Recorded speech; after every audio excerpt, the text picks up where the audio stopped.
Oh, hello. No, you're not. You're on here. No, I can pretend to multitask. What if I told your boss, would he fire you? Sorry? What if I told your boss that you're on here, would he fire you? No. Oh. So hang on, I'm going to move us to the podcast bit.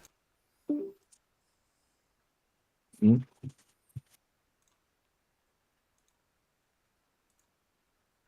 Alright, there we Wow. go. There we go, sorry about that. I just had to move things over. Fuck. You The back, fuck, Harry? Shadow? I was about to congratulate you on learning a new Discord power where you can move people, and then you managed to cancel yourself instantly. So Well, that wasn't me, that was Didn't. Shadow. Oh, okay. Well, either way, that's quite funny. Probably is on the funny side. Alright, so we I'm gonna just tell you that the subtitle I've given for this episode is called F's in the chat for the previous because I fucking ended up trying to edit out the bit where I was making myself tea at the beginning, and in the process of trying to shorten it and make it and edit out that part, I have completely removed it from all of YouTube. There is no way to recover it. I've tried multiple times, so fuck it, it's just the lost episode. It can never be recovered. I wasn't there, so it wasn't very important. Yeah. So, Still though. well, I'm sure it was cherished by the It's just people that watched the it. lost episode with the most base takes that would probably be so spicy they'll get taken down off of YouTube. And no one can confirm whether that's true or not because it's the lost episode, so you know.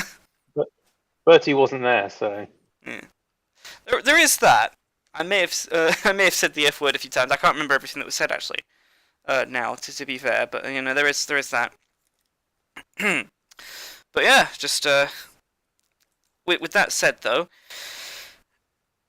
I think I'll get on to the first story, which I hope no one has any shotgun nearby, because by the end of this, just this title alone, it might just be a case of I don't want to live on this planet anymore. It could, but luckily, then I'm not allowed firearms at work, so they even give us school shooter videos on what to do if there is an attack here, which of course is absolutely terrible. Hide under the table. Well, no, it's worse than that. It's like barricade the doors, and then if he does make it through, you're supposed to attack them with furniture.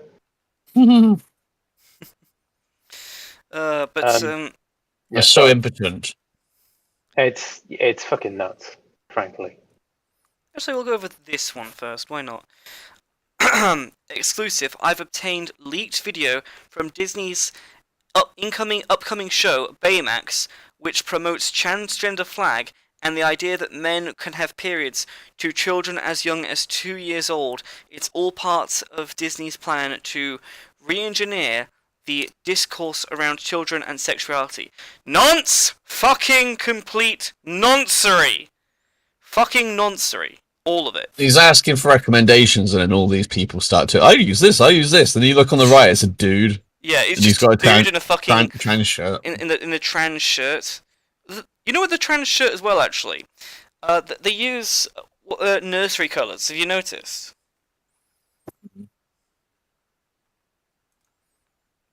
Hang on, let me turn this. Oh, The pale blues and pinks. Yeah. they're more comfortable for me. Thank you. I always get the ones with wings. Thank you. Get them scented. Okay, and for some reason I can't turn the volume on this. Oh, there we go. On this Twitter. But yeah, if you look, it's always nursery colours. Have you noticed? if you can. Thank you. Yo, my daughter loves these. Thank So you. I will Yeah, say- they do seem to use a particular palette, I've got to admit. Yeah, I've it's never really thought about it before, but yeah, that's interesting. It's very suspicious, really, when you think about it. It's a case of I'm of the opinion that I know. Look, I'm sorry. I know both of you are atheists, but I'm of the opinion that there needs to be a massive apology to the 90s religious right, because when they said there's a slippery slope, I mean, when people said to them, "Oh, that's just an argument fallacy. You're making it all up." I mean, that's not aged. Yeah, right. no, but they were talking about people just being able to be gay, and that's like not be a problem. This is just like The problem is, it's not everyone's a good Going actor, and you give an going inch, from people will gay- a mile. going from gay to trans is they're different things. So it's like it's Yeah, it's I'd the say the slope. The slippery slope is slope. slippery. It starts No. with one position Harry, and ends with another. Harry, a slippery slope is like a snow. It's supposed to be like a snowball that gets bigger and bigger and bigger, but it's still all snow. It's still like the same thing. It's just getting bigger and worse. A tranny is different to somebody who's gay. It's like it is something just really fucked up and weird about that. I don't know. It still seems a little on the fishy side to me. I think what it is, Harry, is in both cases a decision. You see a decision being made, Yeah. and you assume that the root of that decision is therefore part of the same slope. And I think what Shadow's saying is it's not. And yeah, one is essentially at least impartially a biological imperative, and the other one is a mental disorder, because you can switch out of it pretty easily. Or some people can, or you can go down a rabbit hole where you're, suddenly become transracial, and clearly, and even now, that is a line that most people can't seem to cross. Whereas if you're gay, you either continue to be gay, or maybe you become bisexual, and then that's it. There's no you can't really go any further. That's it. You pick that lifestyle, and that's mostly for most people. That's them for the rest of their lives. Yeah. Whereas, essentially, you either keep going down the slope of transgenderism, or you essentially you stay where you are in transgenderism, and you go down the medical slope, and then you become a patient for the rest of your life. And that's quite different from having a gay couple living next door to you who are really quiet because they don't have kids. It's just not the same. I think even the trans thing in and of itself is probably more similar to that. What's happened is the paedophiles basically just subverted it. Yeah. That's more or less what it comes down to. It's just the pedos subvert. They subverted the church before, so Yeah. They will go for anything to subvert, and I mean fucking anything. Those fuckers cannot be trusted. Just look at the UK police. Yeah.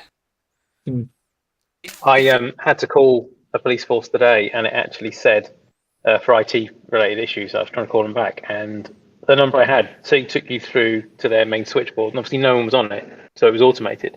And it literally said before it gave me the option to dial in an extension to get hold of the person. It said, we may take personal data. May record these calls. We may also ask you for additional data, such as, and I can't remember how they phrased it, basically your demographic data to aid us in our, and I forget what it was. And I literally said out loud in the call, so I hope they've recorded it. Why do you need that information? Why can't you just go and solve crimes? So, as part of them recording data on, the crime you're trying to think, they'd also ask you for demographic data, and I just don't like the hell out of it. That's not relevant. No. This is like fuck off. It's effectively, it's just a case of complete, absolute, utter bullshit. Is all the way down. It just never ends. I'm telling you. It's a shame, really, but it's just infected the modern world, and I hate all of it. Just this trans bullshit. The only way that I think I think what we should do is we should subvert it, make the argument of transracial, just because if nothing else, we could then get out the shoe polish and not be punished for it. I saw a there was something. What was it? I can't remember what it was, but Oh god. the person. One The moment, I person just says, realised, Francesca, if you show this episode to your mother, because you're tell her I was joking. Fuck's sake! I just realised that could bite me in the fucking ass. Shut up. Well, no, you could just, as long as you claim your, when they say, who you're trying to be, and you just say, Justin Trudeau. Have you seen that? Have you seen that clip of the they go into some fucking commie talk or something, and they're like, oh, we don't want any photography, and so please don't film. And the person was like, just pointed to the camera person, and he goes, "Oh, she identifies as a camera." Really? Yeah, and then the person didn't know what to do because they were all Well, like, no. "Oh, yeah, you can identify as you would like." And she's like, "Yeah, I identify as a camera, so I'm gonna keep filming." He's like, "Identify as a camera." It's like malicious compliance. Just watch their head spin.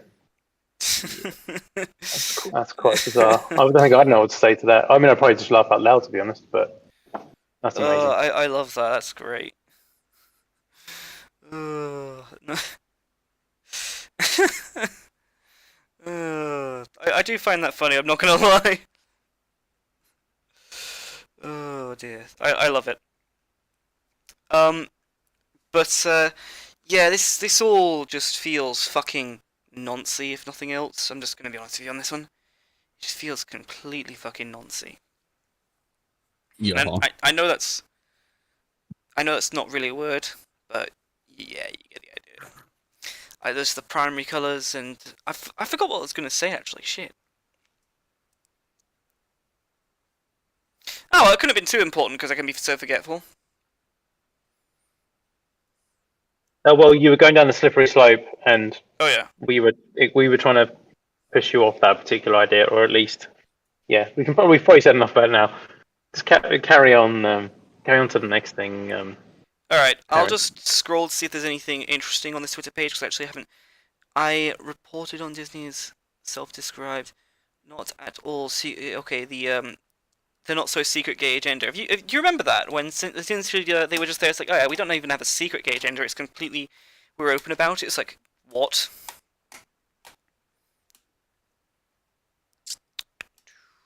I think the leaked video Zoom call about it. Yeah.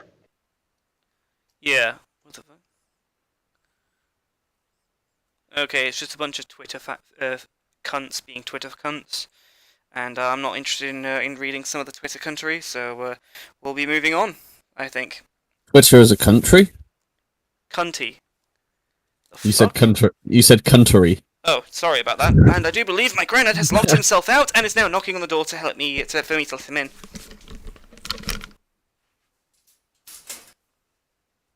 Nah, it's not going to be his granddad. It's going to be some rando that's going to beat him up.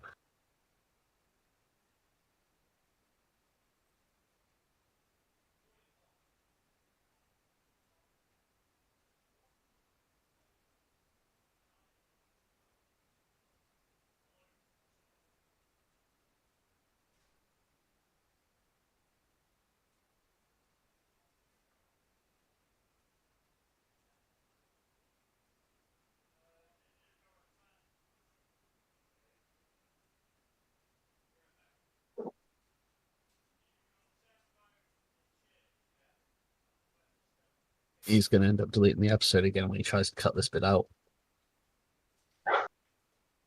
Well, I guess we'll just have to save it for prosperity then.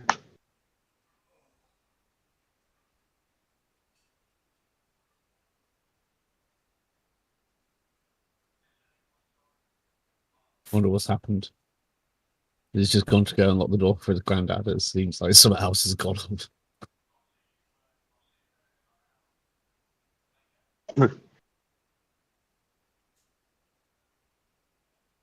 You got on the screen. Motherhood penalty. Oh, she was 380,000 retirement savings hits being taken by women. What is that for having a child? It's going to be interesting to know how they calculated that, because you have to assume the woman put that money aside for savings in the first place. Yeah, Or but it's like That's where I left it. you're applying yourself to something different. Like you're investing yourself into, like, people have kids and then the kids end up looking after them when they're old. Isn't Yes. that kind of a retirement plan? And what's I've what's- returned, what- or have I been muted? no, you've returned. What would you? How many zeros off your bank account would you be willing to have to not die alone in old age and actually be surrounded by people you love? I'm going to guess it's quite a few.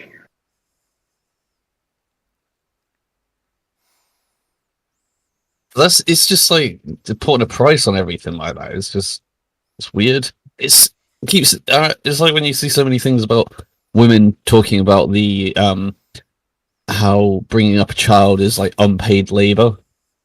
It's like, bitch, you're doing it. It's your fucking child. What the fuck's wrong with you? It's your investment into your genetic immortality. I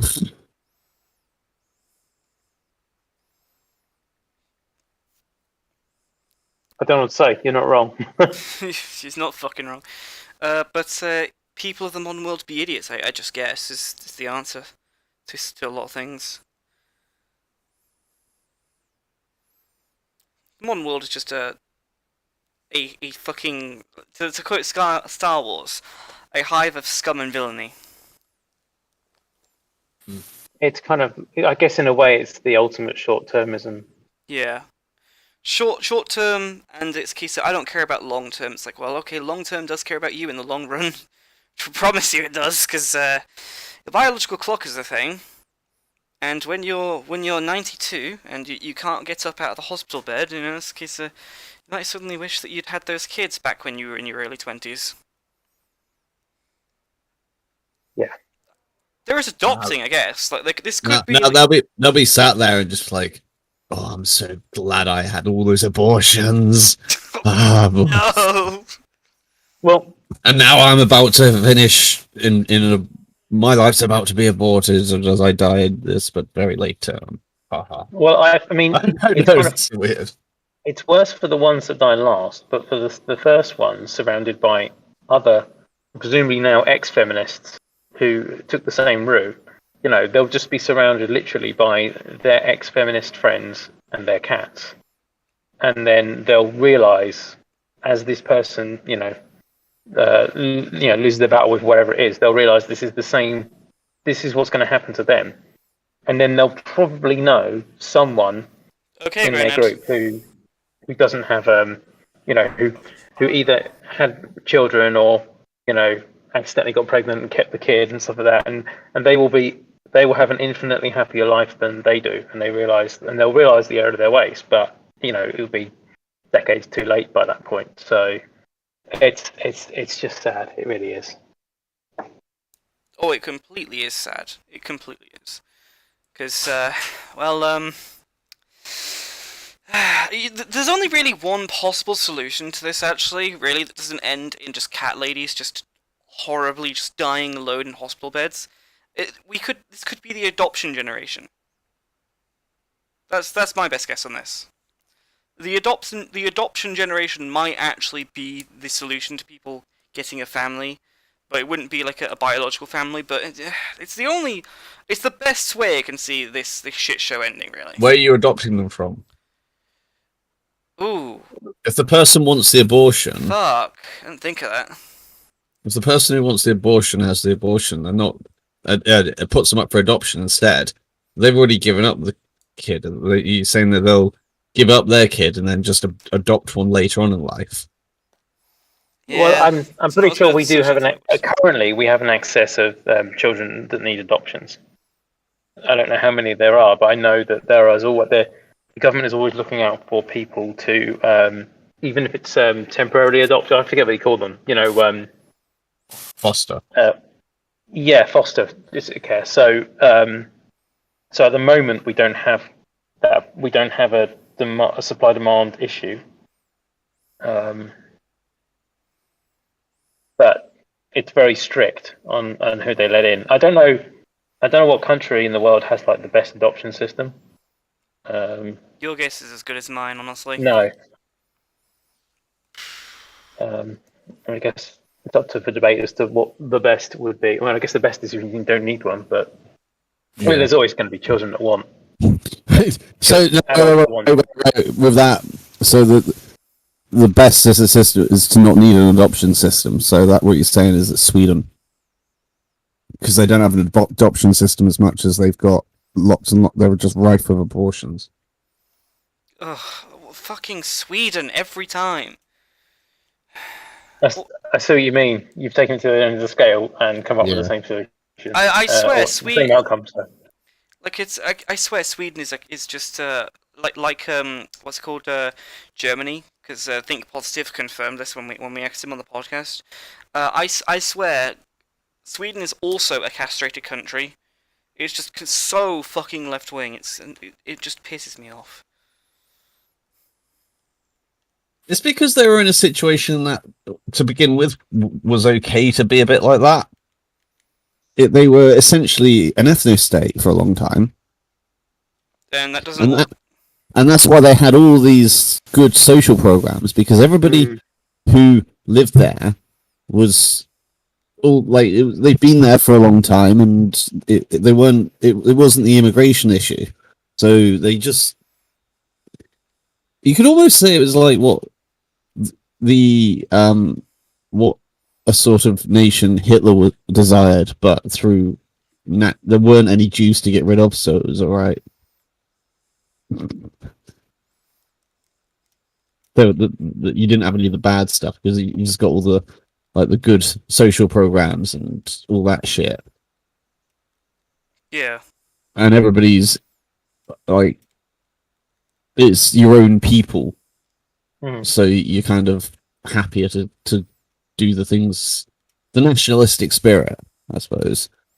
Yeah, so they were able to, because it was weird because for example, they essentially had their own version of the NHS, but unfortunately, because they had so many soldiers who were wounded during World War II, and they decided to keep that system going. So after World War One, and they tried to keep that system going. It was never going to work, for example. But yeah, in a country with the same ideas, without the concentration camps, but like a peacetime version of the same, in an independent state that doesn't have ideas beyond its borders, they were able to implement some of those things without, pissing too many people off because those people weren't around or didn't need to be demonized. But I say they've slowly moved left, and of course that only ever goes one way. And now they have to record grenade attacks in their annual police summaries, and just the way it is, I guess. The fuck they're getting grenades from? Yes. Well, so they call them grenade attacks. They do basically, if it's throwable IED, it still counts as a grenade attack. But yeah, that makes sense. But it's mostly crime related. But of course, you can imagine the demographics of those people who mostly take place in those crimes. They're generally second or third generation immigrants. So they're having a fun time with that.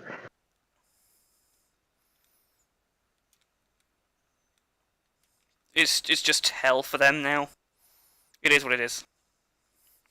Well, I feel bad. Hopefully it'll just be a wake up call to other countries to say, hey, we don't want to go down that route. You mean sanity? Sanity, people admitting that something like this didn't work and not just continuing to go left wing forever? I'm just saying, What's wrong with you? How could you be so evil? Maybe the only point of How Sweden could you do this to me? Was to be a massive warning to others. So. Do you want to take on this article, Harry? Ah, yes. Sorry. I essentially continued on the conversation that started while I sorted something out with my granddad. So motherhood penalty up to 318k retirement savings hit being taken by women. There's a little bit of a comeback from dyslexia there, but I still managed to come out on top a little bit. Women who choose to leave the workforce or work part-time after having children would be forfeiting between 28,000 and 318,000 in retirement savings, research by Nancy has revealed. And I probably did not read that correctly, but I just do not care. And that's pronounced Nancy now. It is official and legal and the law. The economic... Nancy. Nancy. Easier. Nancy. Well, you've added an A. You've added I an don't A. care. Why is it There's all a- in cap? I Why is don't it all know. capital letters as well? I don't know. It's Yeah. presumably Shout in it. that whatever language that is. It presumably means. It presumably is an acronym for something. Before I fucking forget, actually, as well, because I'm such a forgetful idiot. There we go. I had forgotten at the time, but there we go. It's now there. So the economic consultory was charged with looking at the key drivers behind the 20% gap between men and women's, for God's sake, not this, average Kiwi saver balances by state-owned Kiwi provider Kiwi Wealth. Is this a New Zealand This thing? is New Zealand, yeah. Yeah, it's a New Brilliant. Zealand thing, but Gotta it's still be. a case of like women taking time off Oh, does dot apply to co other dot countries NZ. as well. So Well, now we know what the N stands for, at least. Okay, so do you want someone else to read a little faster? Harry? if someone wants to, they can do, but I'll keep going if no one takes the position. I'll do it. Just Okay. scroll up a little bit so I get a bit more of a run at it. So, okay, it found labour force participation, the pay equality gap, which we all know is a load of bollocks, career gaps and changes because of motherhood and low confidence, and oh god, this is so badly written. There's too many ends. And knowledge of the retirement savings scheme were behind the gap. So basically, education on finances, and how they work. Okay, Christina Leong, principal economist, sorry, I should say, at NISIA, said that it wanted to quantify the effect of each driver, and came up with a policy, it should be, with solutions that could help ease the shortfalls. We know that there is a gap, but the extent of it was quite important for us to put a value on each of those drivers. So here we are. We know which of the policy interventions would get the most bang for your buck. So they're chasing an imaginary number, but at least I can see the point. At least that they're trying to find ways of closing the gap, at least by figure out which things women do are going to make the most difference. But it's still kind of. Do you want to scroll a bit further? Oh yeah, that should do it. I wonder how many children she has. 0, maybe. The problem with this is when they look at these numbers, the women who make up that statistic that brings the average down are probably the ones who choose to do that. As in, they choose to have the family, they want the family, and then when they retire, it's not their pension is lower because they're sharing the pension of the husband, and it's just like a family.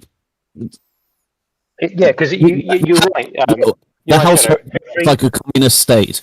Everything so far has mentioned the mother in the singular, sorry, not the mother or the woman in the singular. It never mentions a part of a group, which of course. Yeah, these are like the people complaining about this. Are probably the ones who I don't know how to. don't want kids, don't have kids, and they're complaining that the number is low because of the women that do have kids, and the people complaining about this are probably going to be the ones who are at the top end, because some will be the same as what the men get, but it's just those women who choose to have the family bring the average down a lot.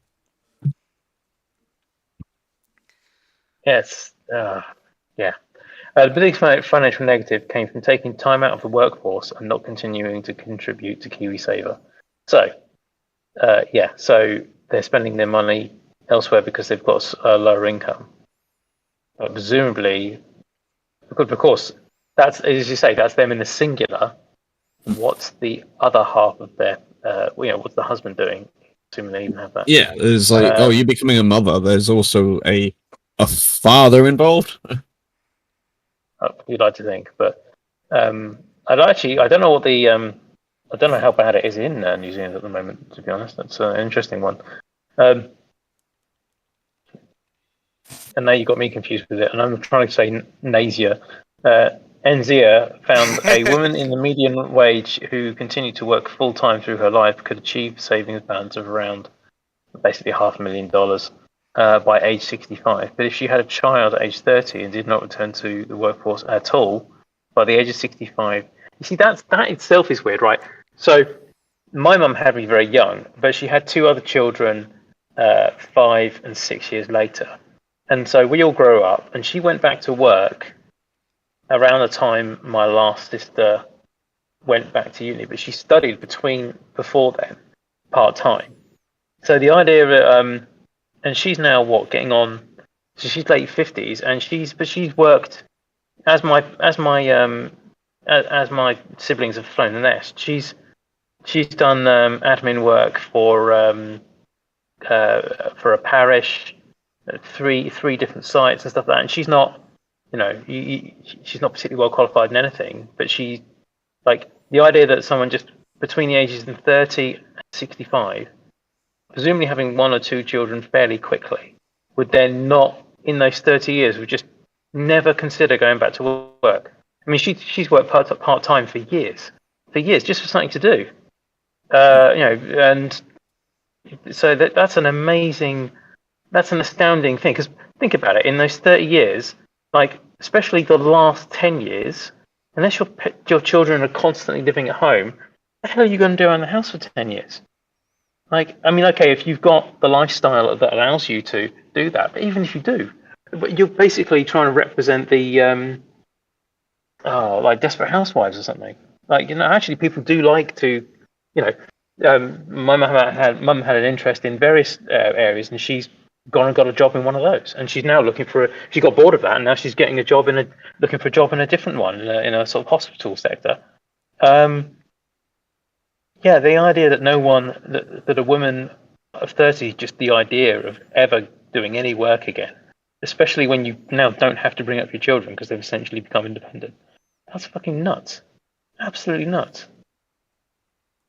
Just, I think that's a bit of a disdain on women in general, to be honest, just as a research assumption, frankly.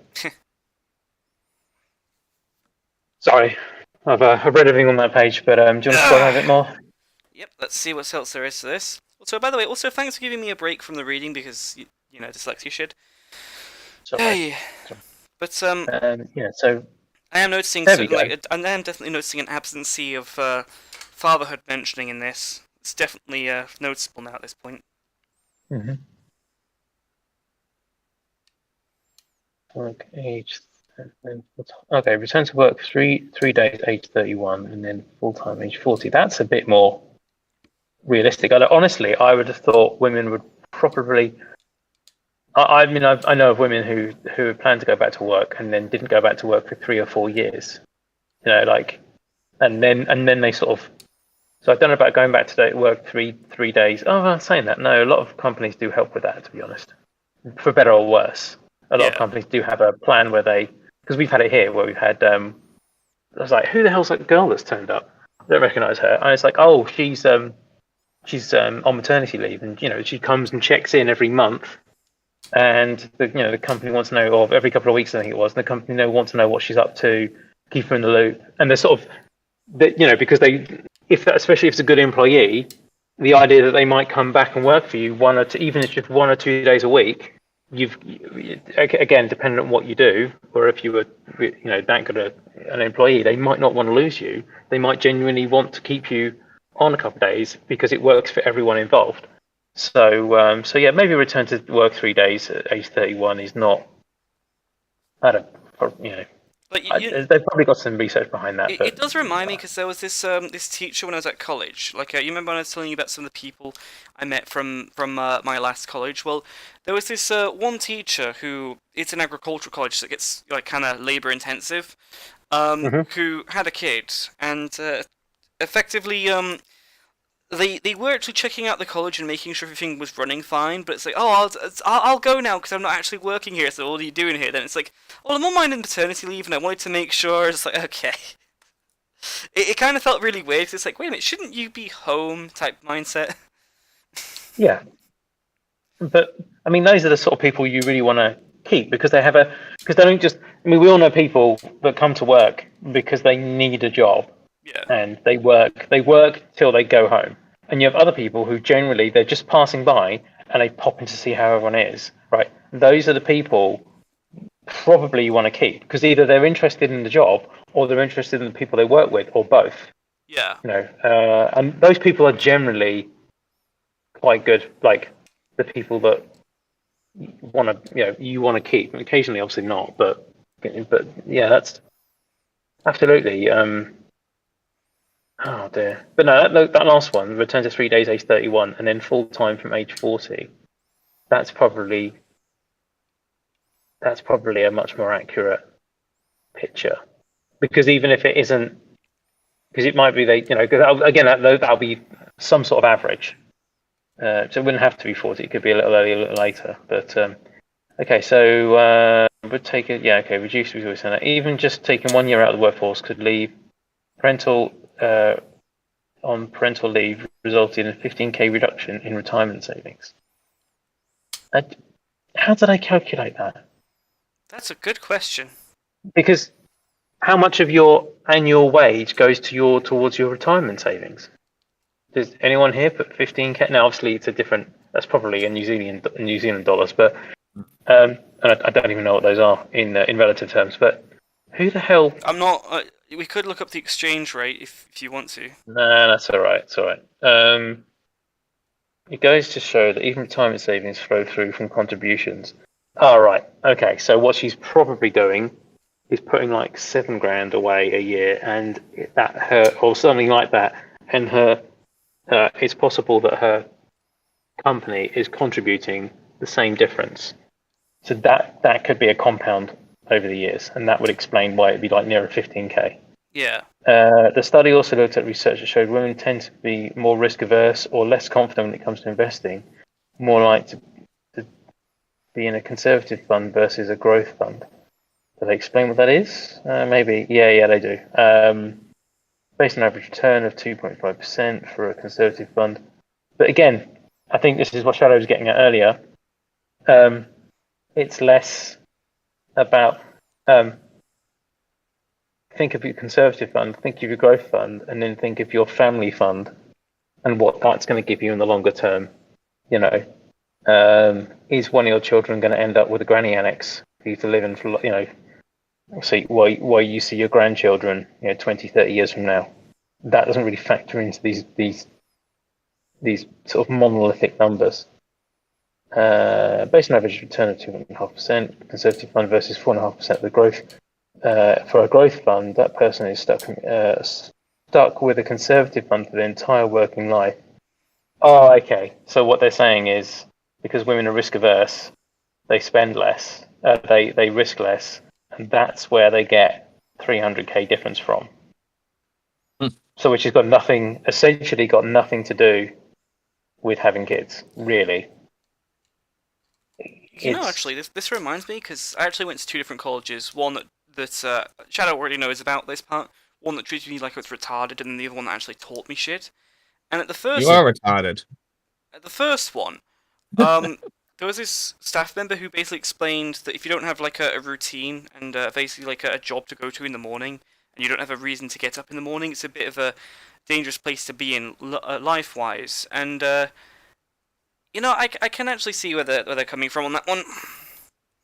Yeah, I think that's why a lot of people got screwed over by COVID and having to work from home, or not even work from home, because I worked from home for 2 years, but I had a bit of an epiphany at some point that because I thought, oh well, my routine has changed, and then I realised no, I didn't have a routine, because my routine was, because in order to get to work, you have to leave the house at a certain time, you have to fulfil certain objectives before that, like have a shower, get dressed.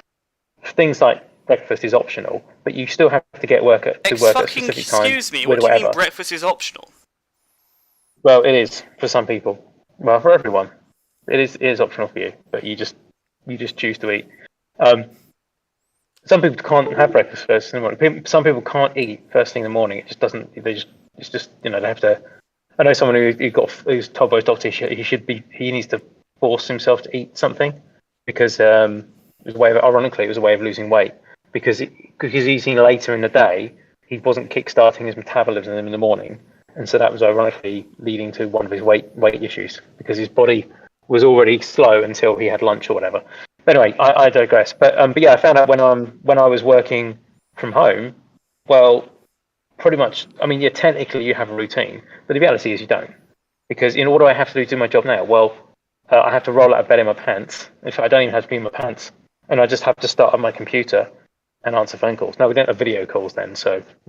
But that's all I have to do. There's no, I don't have to look a certain way. I don't have to shower. I don't have to. There's so many things I don't have to do, which are complete societal norms on a working day. As long as I've got food in the house, and you can get that sent to you. Obviously, well, not where I live because it's in the sticks, but most people can get deliveries. So you go from having. So I think in that respect, COVID's been pretty bad because it's taken people. It's given them either no routine or just a really, really shit routine that then they're having to dig themselves out of. And I didn't really notice this until like the first year in. I just thought, oh, it's just how it is. Because we got basically, well, we couldn't come to the office. They just told everyone to leave and not come back. And they gave them laptops and just work from home. And I'm like, oh, okay. And so no. But you're right. Routine is the crux of an awful lot of things. Some people don't need routine. I think some people. There is a slim number of people out there who they are just constantly driven, no matter what they do or where they're from. But for most people, in order to be productive members of society, they do need a routine behind them. So yeah. In each year, it might not seem a lot, but compounded through the years, at the age of 18 to 65, it does really add up. See, this is interesting because they're talking about conservative fund versus a growth fund. Well, we appear to be on the precipice of a global recession, and when that happens, I wonder whose fault that might be. China. Yeah, but when that happens, I don't think those growth funds are going to look so good. Oh no. So I mean, it is relative. Maybe that's again me looking at short-termism. So, but yeah, I don't think it's quite how they work it out. Okay. End of the day, it's about making people more aware of the choices they make and the impact it will have on their retirement savings. Yeah, but you could do that with women. This comes back to Jordan Peterson talking about like getting his women who come to him with, or obviously his previous role, trying to get them to ask for more money in their job. But because they're so essentially of the wrong temperament, they won't go and ask for more money, and so. Consequently, every year they earn less because they could have asked for more money. Their boss would have said yes, because they didn't ask, they didn't get it. And you could educate women on that alone, and that would probably offset quite a lot of this difference. Honestly, if I ran my own company and we weren't like heavily in the like things weren't tight, but things were going comfortably well, I would be genuinely interested in the idea of, say, annually getting the women that work for me and say giving them a day off from work, but they have to pay to come in, not do their jobs, and then like, right, I want a presentation from you in 2 weeks' time on why I should give you a raise. And I want you to, actually force women to think about it, and then because you will have the guy sitting next to her who will turn up one day and go, oh, I think I've done quite well this year. Here's my ideas. This is what I've done. This is what I recommended. Here's the sales stats. I think a good portion of that is me, and I'd like to ask for a pay rise. And then there's a negotiation that comes in. But if the woman never even approaches that, even has the concept of thinking about that, she's never going to. She's automatically losing money before she puts stuff into a retirement fund, because you've got to have the money to put it there.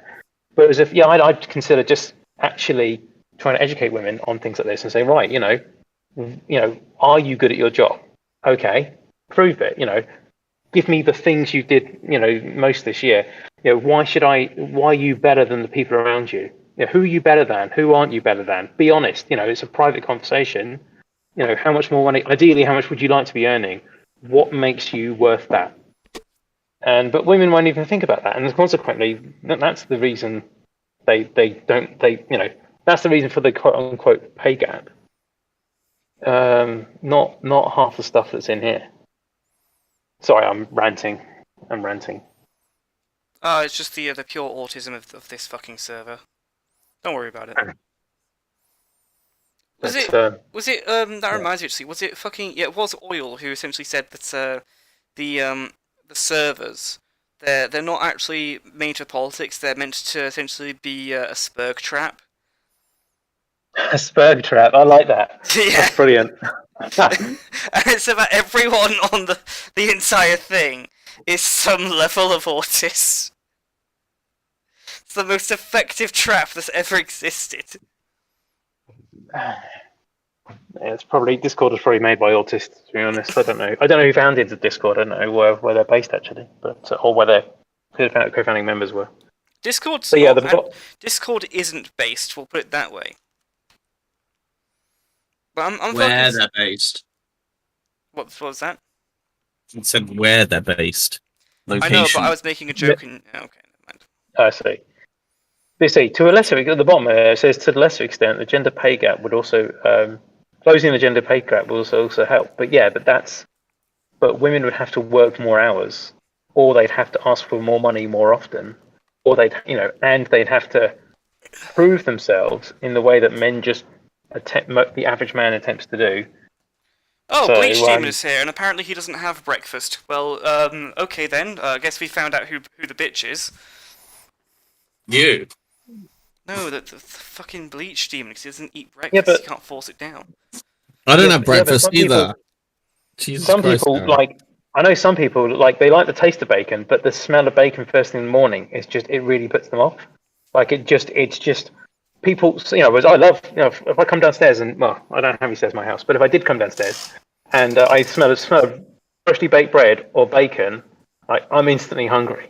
But there's other people who that's just not like they warm up to the day, and maybe a cup of coffee or tea just sets them up for the day, and that's all they want to see. Maybe a biscuit. And that's it. That's most of their morning done. And then they, get on, and then they get hungry later on, and then they maybe have a brunch, or they just go straight to lunch, depending on who they are and what they do. But I can see it from both sides, to be honest. Not everyone has breakfast. I know it's supposed to be the most important meal of the day, but I think that's relative. I think it probably is for kids. But I think because the amount of energy they expend and they're constantly growing. So I think if you have it early on in the day, you've maximized the amount of time you're awake for and the energy inputs you've had. Because if you have breakfast a couple of hours late as a kid, you could probably use that energy to help build up your body and stuff like that. Whereas you have it first thing in the morning, and and then you're gonna go off on one and be active. It probably makes more sense because you have more to gain from that energy than lose.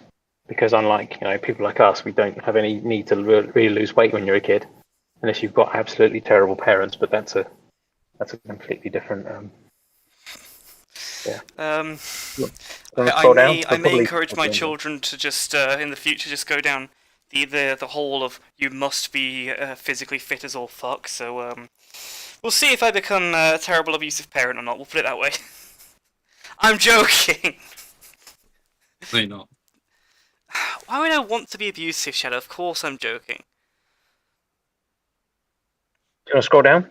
Oh, right, yes. Oh, fuck, I no longer have the scrolling thing. I unplugged my mouse. The scrolling thing.